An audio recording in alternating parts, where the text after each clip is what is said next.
ঢাকা বিশ্ববিদ্যালয় কেন্দ্রীয় ছাত্র সংসদ নির্বাচন ঘিরে শেষ দিনের প্রচারণায় ব্যস্ত প্রার্থীরা। বিভিন্ন হলে ও অনুষদে ঘুরে ঘুরে প্রার্থীরা জানিয়েছেন নিজেদের ইশতেহার। দুপুরে শপথ পাঠ করেন ছাত্রদল সমর্থিত প্রার্থীরা।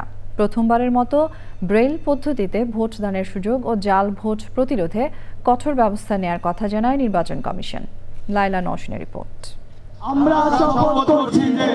ডাকসু নির্বাচনের 2 দিন আগেই দেশের স্বাধীনতা ও সার্বভৌমত্বের প্রশ্নে কোনো আপোষ না করার শপথ পাঠ করে ছাত্রদল সমর্থিত প্যানেল।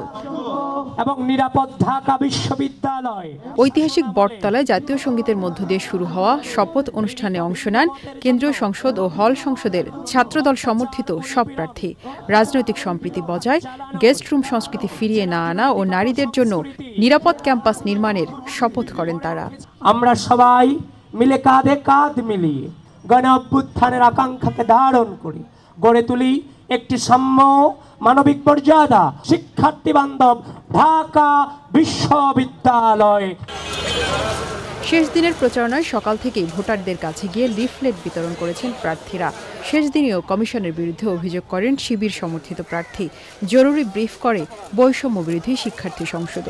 8 জন মানুষ আছে যারা এই পদের জন্য যোগ্য, তাদের সাথে আমার ফাইট করার জন্য যতটুকু দরকার আমি ততটুকু করছি, আমার সর্বোচ্চ দিয়ে চেষ্টা করছি। নির্বাচন কমিশনের অ্যাক্টিভিটি দেখে আমরা খুবই আশঙ্কিত, কারণ আমরা এখন পর্যন্ত যতগুলো অভিযোগ করেছি কোনো অভিযোগে ওনারা সুস্থ তদন্ত করতে পারেননি এবং আমাদেরকে কোনো ফিডব্যাকও জানাননি।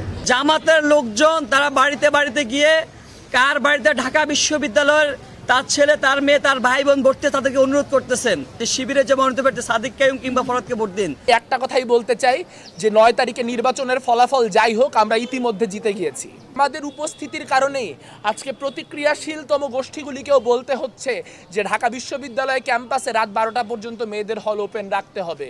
দৃষ্টি প্রতিবন্ধকতা রয়েছে এমন 30 জন ভোটার প্রথমবারের মতো ব্রেইল পদ্ধতিতে ভোট দেবেন। এই হলো আমাদের 30 জন ভোটার যারা স্বাধীনভাবে এই প্রথমবারের মতো এবং তার ব্যক্তিগত গোপনীয়তা রক্ষা করে ব্রেইল পদ্ধতিতে ভোট দিতে সক্ষম হবে। ডাকসু নির্বাচন নিয়ে পর্যবেক্ষণ সহ 10 দফা দাবি তুলে ধরে সংবাদ সম্মেলন করে বিশ্ববিদ্যালয় শিক্ষক নেটওয়ার্ক। যেটা আমরা চাই না। লাইলা নওশিন, চ্যানেল আই, ঢাকা।